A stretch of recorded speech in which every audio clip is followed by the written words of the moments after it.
Totoo pala talaga, kapag lumapit ka sa Diyos at ipinagkatiwala mo sa Kanya ang lahat ng pinagdadaanan mo, mapapansin mo na unti-unting mawawala ang takot at mga problema mo.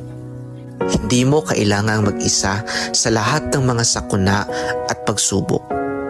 Ang Diyos ang magbibigay sa iyo ng lakas at gabay para malampasan ang lahat ng mga panganib. Kapag Siya ang kasama mo, siguradong may proteksyon ka at hindi ka pababayaan.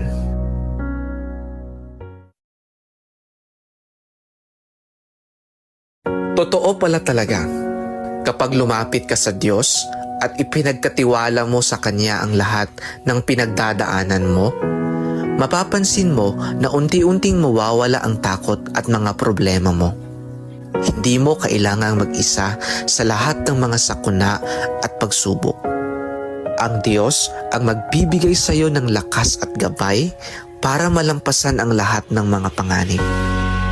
Kapag Siya ang kasama mo, siguradong may proteksyon ka